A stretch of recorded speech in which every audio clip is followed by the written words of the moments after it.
परमेश्वर के दास भाई बख्श सिंह के द्वारा लिखित और प्रकाशित की गई पुस्तक ईश्वरीय भेदों का प्रकाश में से दैनिक संदेश। 26 जुलाई। मेरे दास को देखो, ना वह चिल्लाएगा और ना ऊंचे शब्द से बोलेगा, ना सड़क में अपनी वाणी सुनाएगा।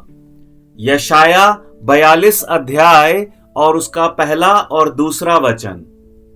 ये वचन मसीह के संबंध में अर्थात यहोवा के दास के संबंध में है। किसी भी प्रकार के सांसारिक हथियारों के बिना, चिल्लाए बिना और ऊंचे शब्द बिना वह अपना राज्य स्थापित करेगा। प्रेम, दया और सत्यता से वह संसार को जीत लेगा। यूहन्ना 12 अध्याय और 32 वचन के अनुसार वह किसी सांसारिक हथियार से नहीं परंतु केवल प्रेम से लोगों को खींचता है। जब लोग यह समझते हैं कि वह उनके पापों के लिए मरा, तब वे उसकी ओर खींचे चले जाते हैं। सिर्फ शुद्ध एवं ईश्वरीय प्रेम के द्वारा लोग उद्धार पाते हैं, मानवीय प्रेम या सहानुभूति से नहीं। नेपोलियन नामक एक शासक के विषय में पढ़ी हुई एक बात मुझे याद आती है।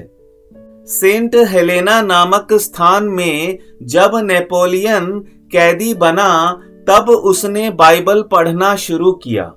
उसकी मृत्यु के पूर्व उसने इस प्रकार लिखा: कैसर, सिकंदर महान, फ्रेडरिक महान और खुद मैंने महान राज्यों को स्थापित करने का प्रयत्न किया, परंतु हम सब विफल हुए।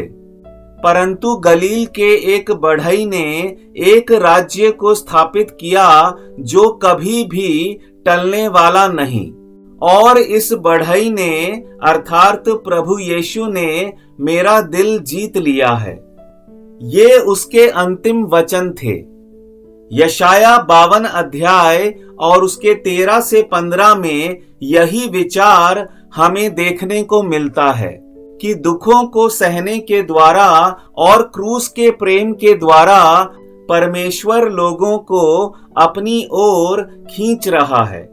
बहुत से लोगों ने जबरदस्ती हुकूमत या अधिकार का सहारा लेकर अथवा धन और घूस देकर लोगों को मसीही बनाने का प्रयत्न किया है, परंतु वे सब विफल हो गए। इसी कारण से अनेक देशों में परमेश्वर के कार्य में बहुत हानि पहुंची है। कई लोग ऐसा विचार करते हैं कि गरीबों को नौकरी या वस्त्र देने के द्वारा वे मसीही बनेंगे। हजारों लोगों को एक साथ बपतिस्मा भी दिया जाता है, परंतु परिणाम स्वरूप उलझन ही पैदा होती है। हम देखते हैं कि उनके जीवन में पाप के कारण असफलता और उजाड़ की दशा आती है। हमें मसीह यीशु को यहोवा के दास के रूप में प्रकट करना चाहिए, जो हमारी खातिर मारे जाने और सेवा करने के लिए आया। लूका 9 अध्याय और उसके 51 और 56 वचन में देखें। सामरियों ने उसका स्वागत नहीं किया, कारण कि उसका मुंह यरूशलेम की ओर था। यह देखकर उसके चेले याकूब तथा यूहन्ना ने पूछा कि हे प्रभु, क्या तू चाहता है कि हम आज्ञा दें कि आकाश से आग गिरकर उन्हें भस्म कर दे? परंतु उसने फिर कर उन्हें डांटा और कहा, तुम नहीं जानते कि तुम कैसी आत्मा के हो, क्योंकि मनुष्य का पुत्र लोगों के प्राणों को नाश करने नहीं वरन बचाने के लिए आया है। चेलों ने सोचा कि सामरिया के लोग दंड के योग्य थे, परंतु प्रभु ने उन्हें डांटा। इस प्रकार हम देखते हैं प्रत्येक जगह पर नम्रता एवं सेवा के द्वारा हमारे प्रभु ने लोगों को जीता।